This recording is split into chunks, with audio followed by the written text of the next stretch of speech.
un poema escrito por Annie Johnson Flint, que se llama Dios no ha prometido. Y comienza de esta manera: Dios no ha prometido cielos siempre azules. Dios no ha prometido que la vida sea una senda de flores y perfumes. Dios no ha prometido un sol sin chaparrones. Dios no ha prometido alegría sin dolor. Dios no ha prometido paz sin tribulaciones. Y continúa. Varias promesas que Dios no ha hecho. Y termina de esta manera: pero sí ha prometido fuerzas para cada día, descanso en tu tiempo, luz para la travesía, gracia en las pruebas, ayuda del cielo, inagotable compasión y amor perecedero, imperecedero. Y esto nos habla de cuán difícil la vida es para muchos de nosotros. Esto habla directamente al corazón de alguno de ustedes que está pasando por una situación difícil, una situación de dolor, una situación que llamamos constantemente o frecuentemente o es conocida popularmente como sufrimiento. Y el sufrimiento está presente en muchas áreas de la vida de la gente en el mundo. De diferentes maneras se presenta. Hoy yo quiero hablar un poco de cómo se presenta el sufrimiento en nuestras vidas, pero también viéndolo como un espejo en la vida de Cristo. Porque llega el momento más oscuro a través del cual tiene que pasar Jesús para poder lograr la salvación del mundo, para poder lograr el objetivo del propósito que Dios le ha puesto por delante: la salvación del mundo, la redención de los pecados, la cruz.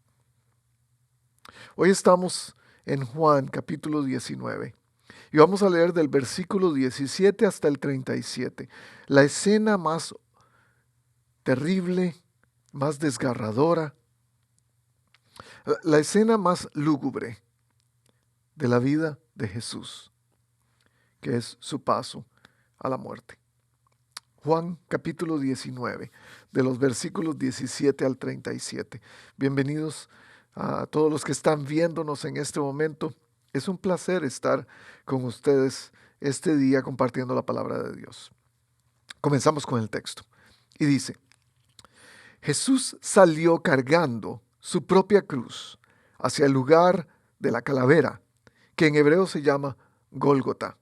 Ya con solo esa frase, el lugar de la calavera, ya nos está diciendo o poniendo el ambiente de lo que está ocurriendo en esta escena. Cargando su propia cruz. Una, una escena que a muchos no nos gusta ni siquiera considerar.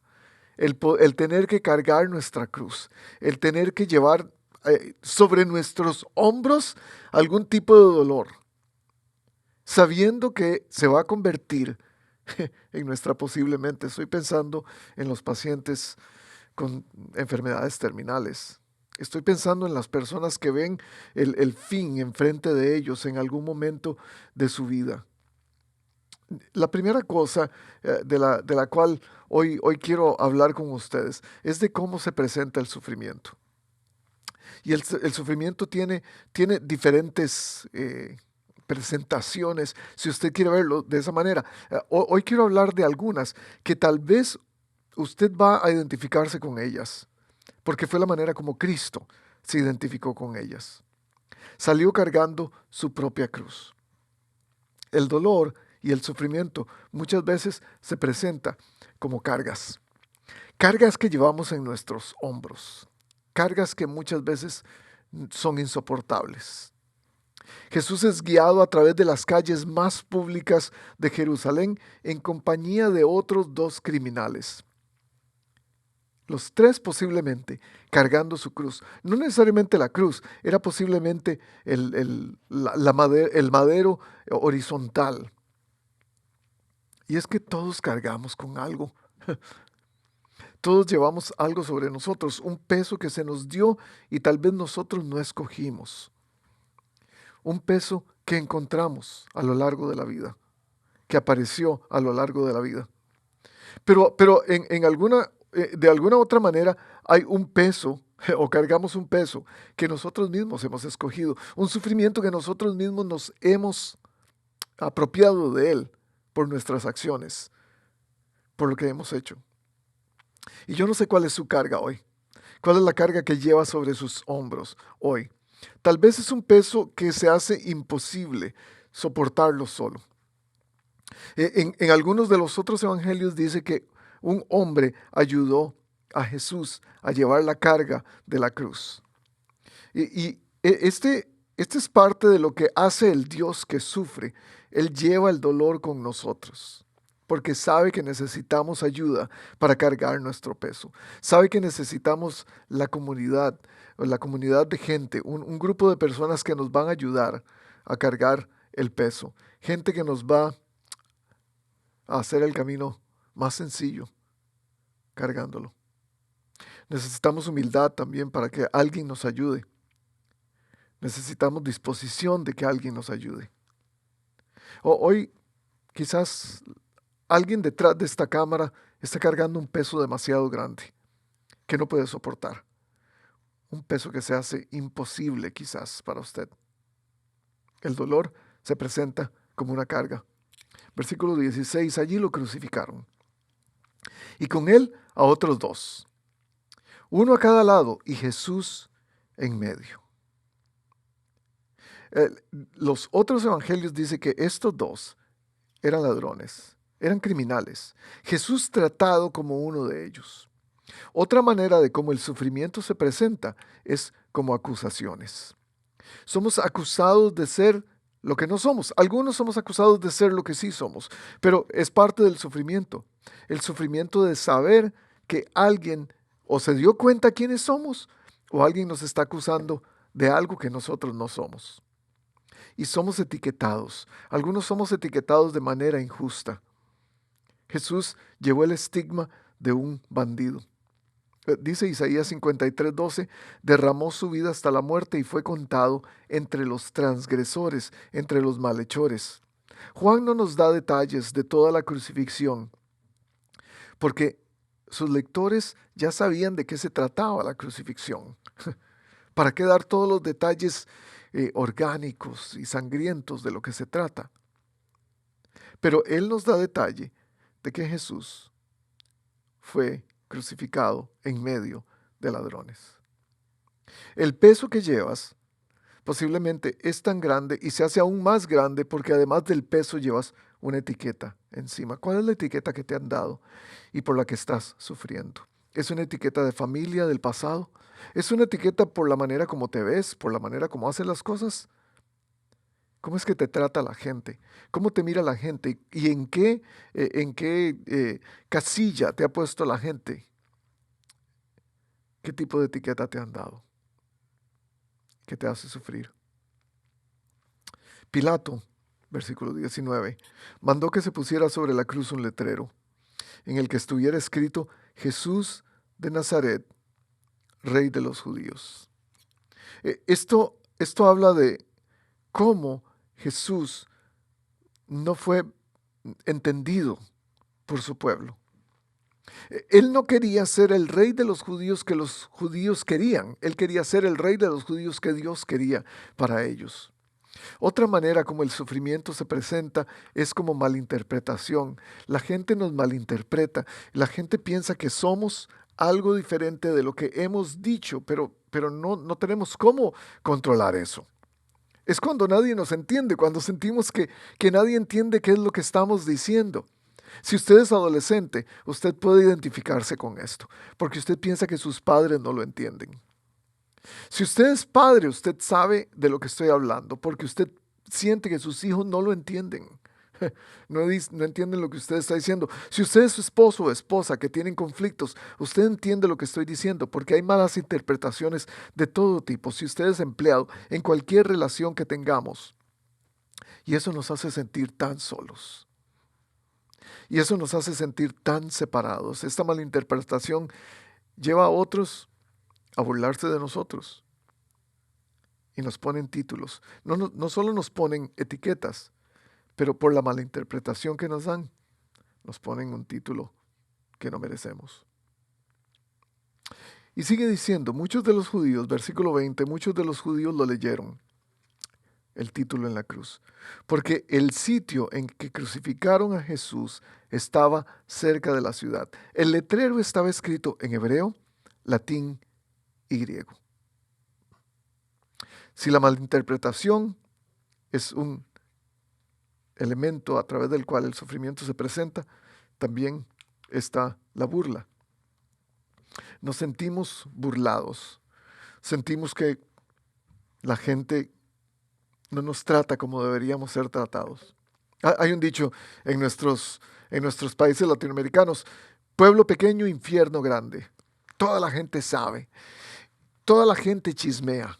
Cuando todos se enteran de algo que no es verdad, el chisme corre y hay burla.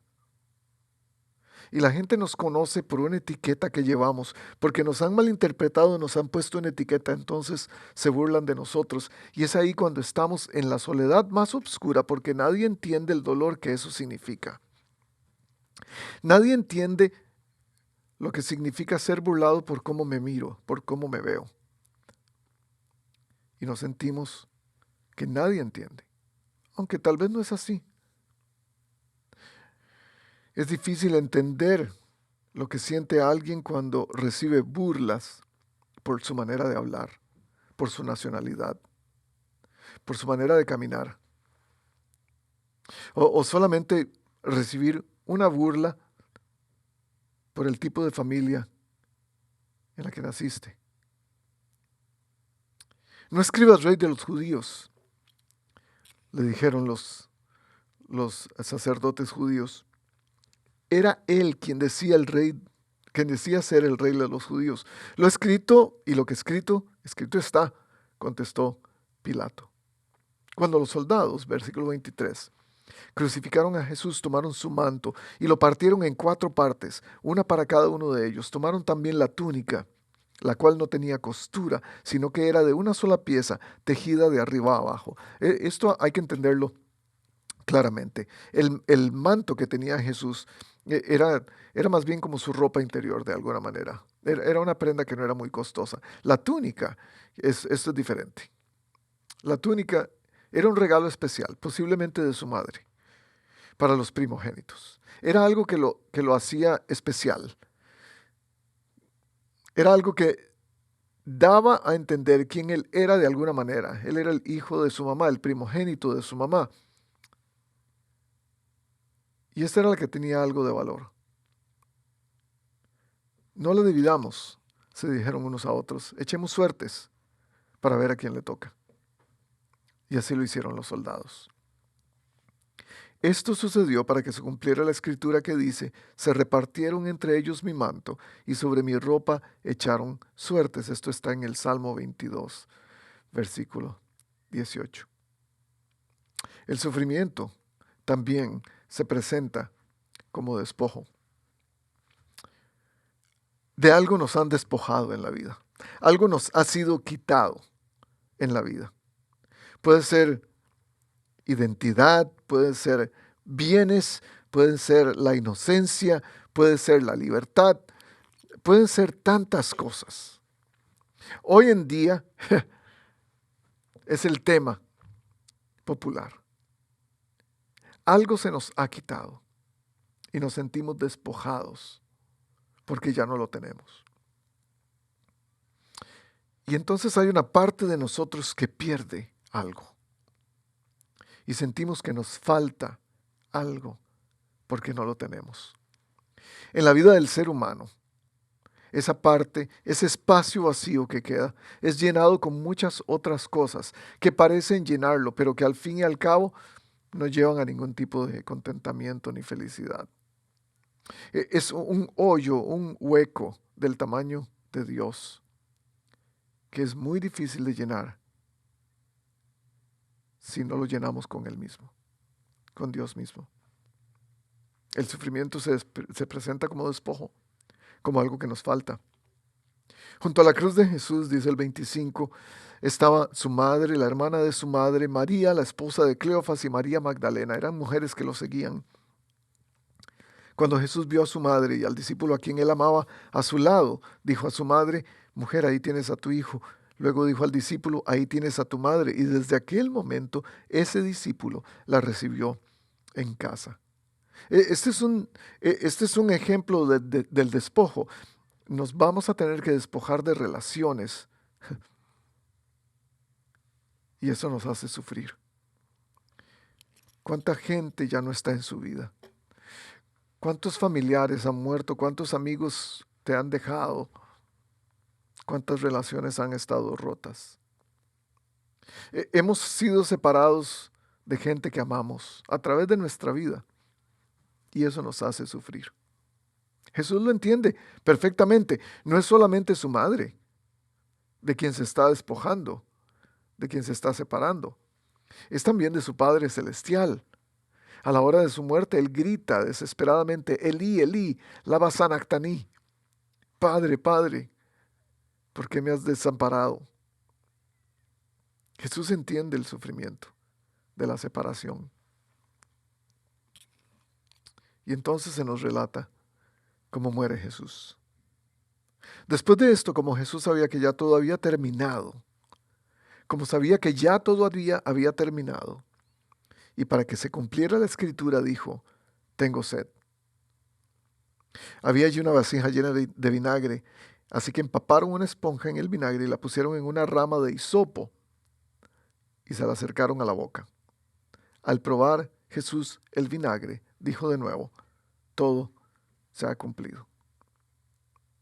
El sufrimiento también se presenta como necesidad, una necesidad profunda en la vida de las personas. Y yo no sé de qué usted tiene necesidad.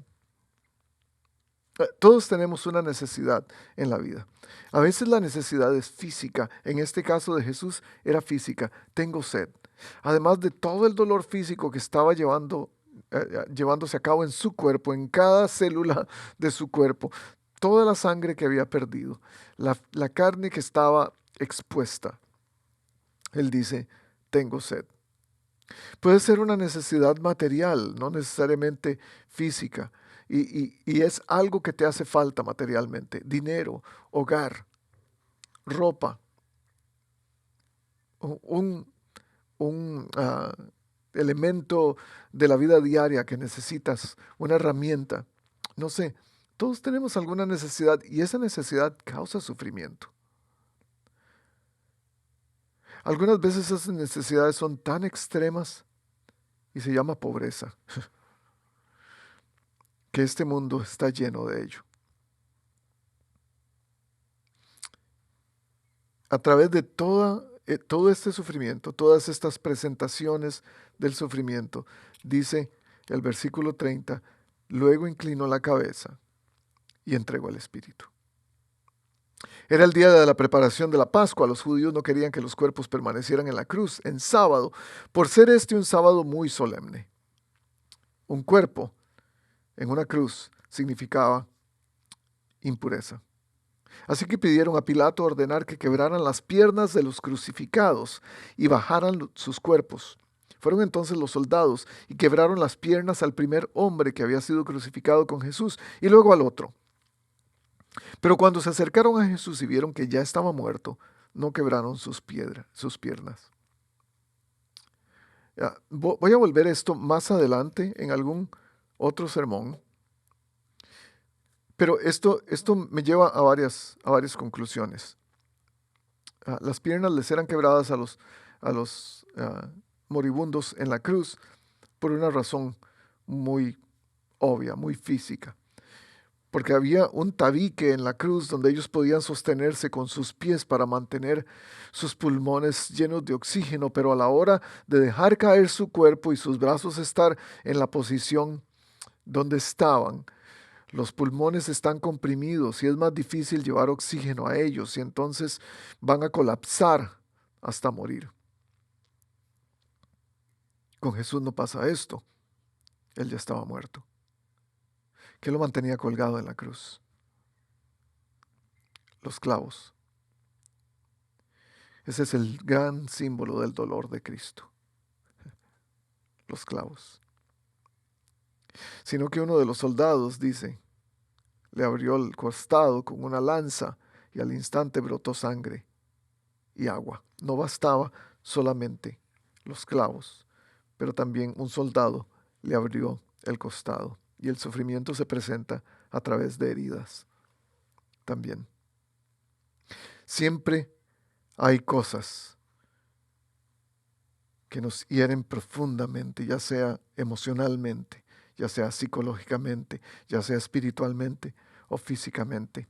Y yo no sé cuál herida es la que usted está llevando más profunda en este momento. ¿Cuál es la herida que está sangrando más en este momento para usted? Puede ser un recuerdo, puede ser una ofensa, puede ser una herida física. El problema con las heridas es no dejarlas sanar.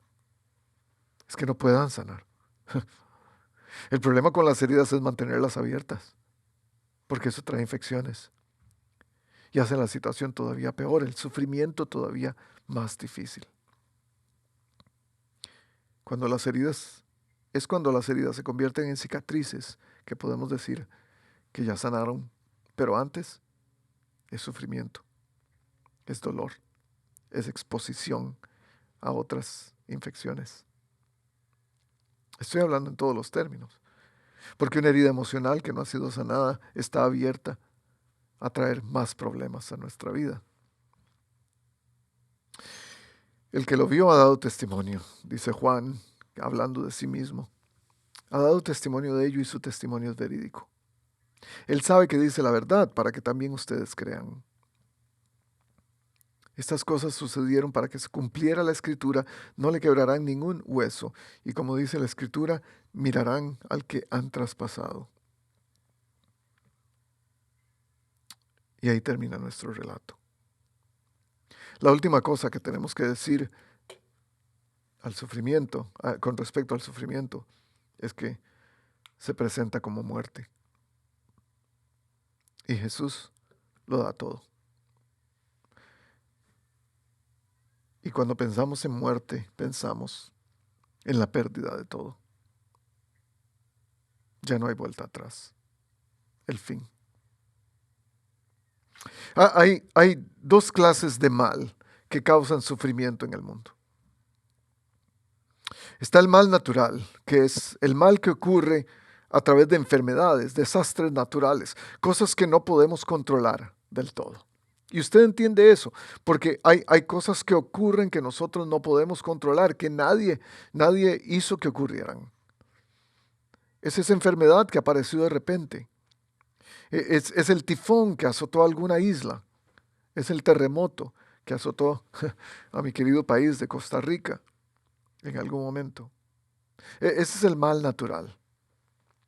Pero hay otro tipo de mal, que es el mal que es controlable y es el mal moral, que se representa en odio, en violencia, en destrucción.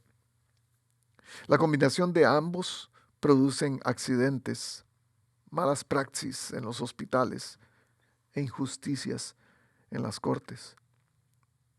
Y estos son los dos tipos de mal con los que tenemos que lidiar para entender el sufrimiento, porque a través de estos dos males sufrimos las personas.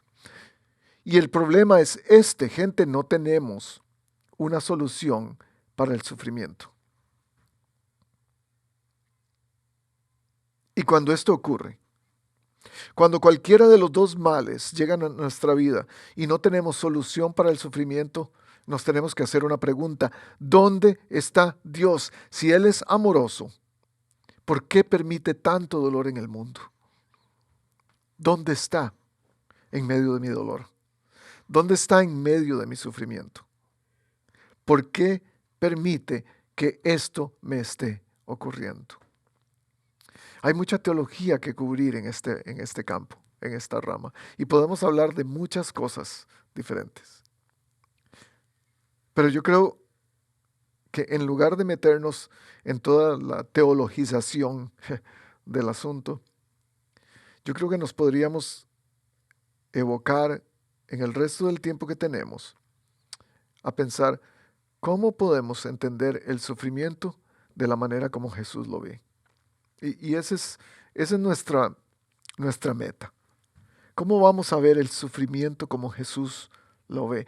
Porque Si Jesús ha llegado a este punto y Él nos ha dicho que tenemos que seguirlo, es más, Él nos ha dicho que tenemos que morir con Él para poder ser sus discípulos, vamos a tener que entender cómo Él sufre para nosotros saber sufrir a través del mundo. No podemos tener una solución, no tenemos una solución inmediata para el sufrimiento. No está en nuestras manos.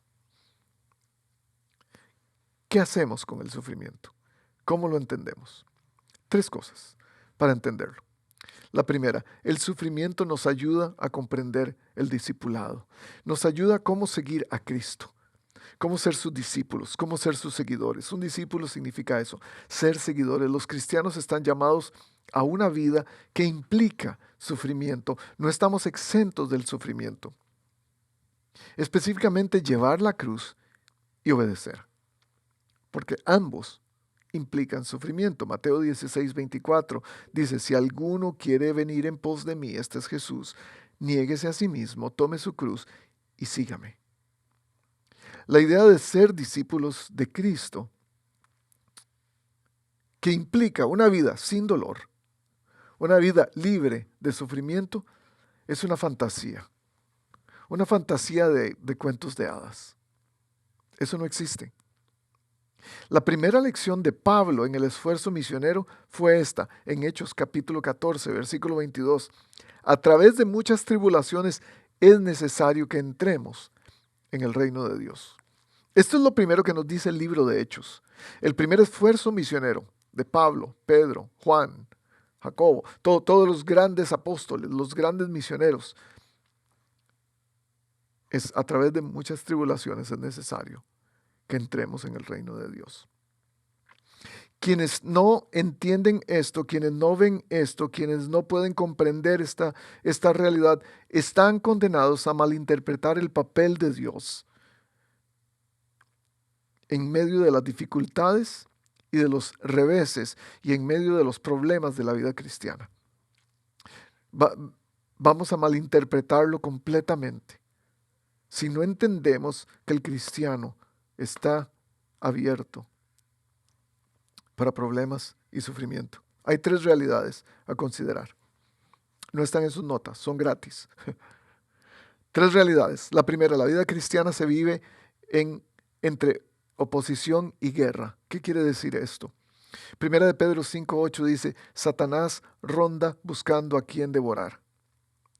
El mal moral viene de una fuente espiritual y estamos en guerra en contra de esa fuente espiritual, que se llama el enemigo, Satanás. Hay personas posesionadas por el mal para hacer el mal y lo vemos cada día. Usted lo ve en pequeña escala y en gran escala. En pequeña escala usted los puede encontrar detrás de un volante todos los días o los puede encontrar haciendo fila en alguna tienda. O es más, usted tiene alguno en casa.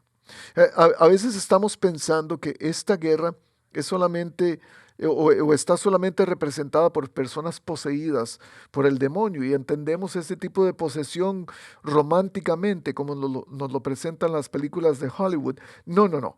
Estamos pensando en que el mal existe en todas las personas porque nacemos con el gen del mal, nacemos con el virus del pecado. Y todos estamos expuestos a ello porque todos pecaron, están destituidos, están separados de la gloria de Dios, es lo que dice la Biblia. La vida cristiana se vive en esta oposición y en guerra. La segunda realidad es que en un mundo caído hay dolor constante. Eso es lo que significa un mundo caído, dolor constante. Romanos 8, 21, 22 dice, la creación misma ha de ser liberada de la corrupción que la esclaviza. Sabemos que toda la creación todavía gime a una como si tuviera dolores de parto. Eso es lo que está ocurriendo hoy en día. Estamos en medio de un dolor constante. ¿Por qué? Porque el mundo está quebrado, porque el mundo está roto. No lo podemos evitar. Es un mundo que fue roto por el pecado, por violar la ley que Dios nos dio, una ley de amor. Ámame y obedéceme. Jesús nos recuerda eso. El que me ama va a guardar mis mandamientos. Si me aman, guarden mis mandamientos. Y la tercera realidad es que la humanidad es parte de la causa de ese dolor. No hago el bien que quiero, dice Pablo en Romanos 7. No hago el bien que quiero, sino hago el mal que no quiero hacer. Ese es parte del problema. Que todos nosotros traemos un poco a la mesa, un poco de dolor, un poco de sufrimiento. Y usted sabe perfectamente cuál es su papel en esto. Algunos, ok, voy a librar a algunos, no de la responsabilidad, pero voy a librar a algunos de la presión que esto significa, porque algunas personas hacen el mal porque es lo único que saben hacer. Lo han hecho tanto tiempo que es lo único que saben hacer. Pero hay otros que sabemos qué es lo que hacemos mal cada día. ¿Cómo es que infligimos sufrimiento en la vida de otras personas y a pesar de ello seguimos haciéndolo? Mi oración es que a través de un sermón como este usted se dé cuenta de que no solamente usted recibe sufrimiento, pero también usted puede ser la causa de ese sufrimiento. Dios nos ha llamado a ser mensajeros de esperanza, no mensajeros de dolor. Y sin embargo, todavía seguimos haciéndolo. Si no, piense en ese problema que tuvo con su esposa esta mañana. Piense en la discusión que tuvo con algún familiar 10 años atrás y todavía no se hablan por eso. Piense en la travesura que hizo como niño y todas las consecuencias que eso trajo. De alguna manera todos causamos sufrimiento. Pero ¿cuál es la segunda cosa que quiero compartir con ustedes con respecto a esto? Confiar en Dios no significa dejar de sufrir. Algunos queremos dejar de sufrir solamente por seguir a Cristo. Y en algún momento de la historia nos han dicho, alguien nos dijo, venga a Cristo y sus problemas se van a terminar. No, esto no funciona así. El cristianismo es una invitación a confiar en el amor y la alianza de Dios en todo momento y en todas las situaciones, incluido el sufrimiento. La garantía de que los propósitos de Dios están siempre diseñados para el bien no quiere decir que esos propósitos nos van a guardar del daño que hay ya en el mundo. La cruz fue un instrumento de brutalidad, un instrumento de tortura física y no transmite el amor de Dios como tal. Y usted dice, pero entonces, ¿por qué Dios usa esto? El propósito de la cruz es señalar a un Dios amoroso y misericordioso porque fue un acto de satisfacción y de sustitución. El lugar de Cristo debió ser el nuestro en la cruz. Y no sé si usted se ha dado cuenta de eso. Tal vez esta es la primera vez que usted escucha algo así, si es la primera vez que está escuchando un sermón como estos. Jesús soportó la cruz y por tanto satisfizo. Quiere decir que Dios estuvo satisfecho plenamente en su justicia por el pecado del mundo. Jesús fue el sustituto del sacrificio que tenía que darse para morir por el pecado del mundo.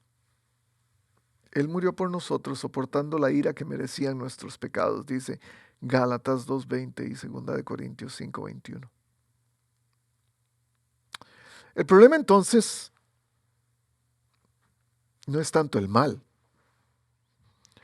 No es tanto el mal moral o el mal natural que nos consume para sufrir a los cristianos cuando confiamos en Dios. El problema es un problema de fe. ¿Confiamos o no confiamos en Dios? Aquí está la diferencia. Se nos ha enseñado a confiar en Dios para que Él haga cosas buenas con nosotros, pero no se nos ha enseñado a confiar en Dios para que Él camine con nosotros a través de las situaciones más terribles de la vida. Dios le dice a Job, una de las personas que sufre más en la Biblia, vístete para la acción como un hombre.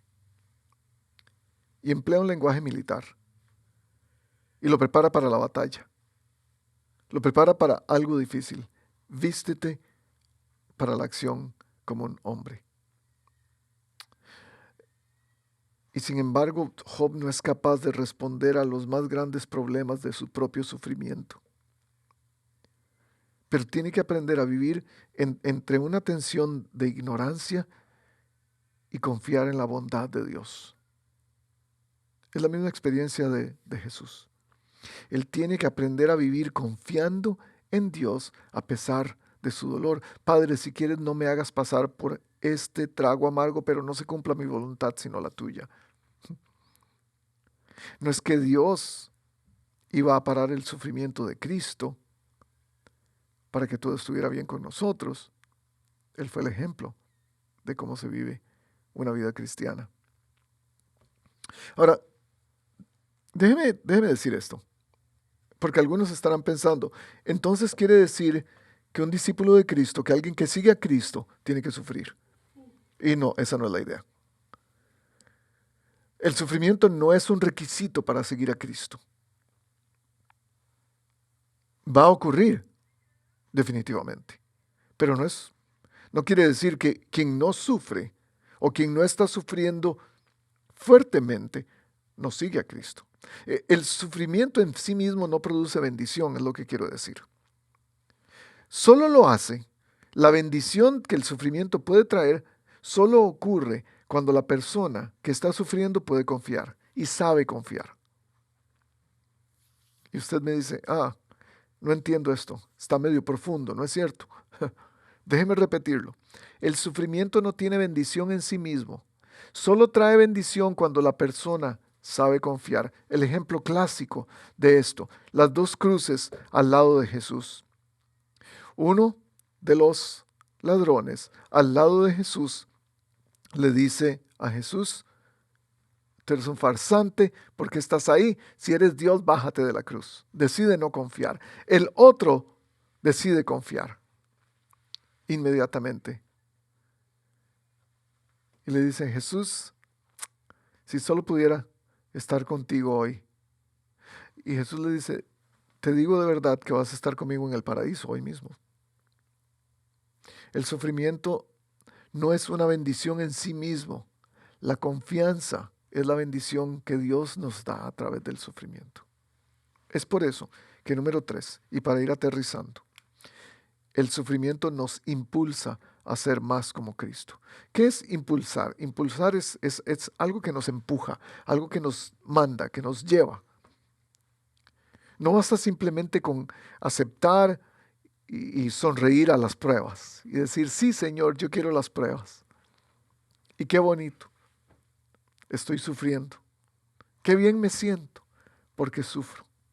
Eso es un concepto equivocado que en algún momento de la historia algunos cristianos adoptaron como la forma de ser aceptos para Dios.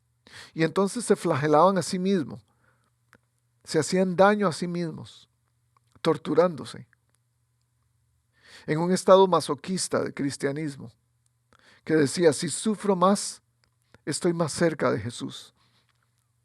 Pero eso no es necesario. Ya el mundo tiene suficiente sufrimiento.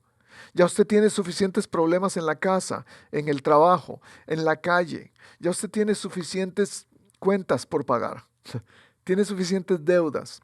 Ya usted tiene suficientes cosas de qué estar preocupado en su casa, con su salud, con su familia. No basta simplemente con aceptar el sufrimiento, sino a ver el sufrimiento por lo que logra para aquella persona que tiene fe. Esa es la perspectiva de Pablo. En Romanos 5, versículo 3 dice, nos alegramos en nuestras aflicciones, alégrense en sus aflicciones. ¿Por qué? ¿Por qué?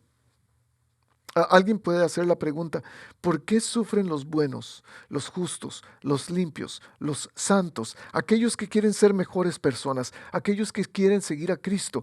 ¿Por qué tienen que sufrir? Mi respuesta sería, ¿por qué no? Ellos son los que verdaderamente pueden soportar el sufrimiento y pueden llevarlo a cabo de manera que agrade a Dios. Ok, y usted me puede decir, pero ¿por qué alegrarse? ¿Cómo alegrarnos de los sufrimientos? ¿Para qué? Esto es lo que dice Pablo en Romanos 5.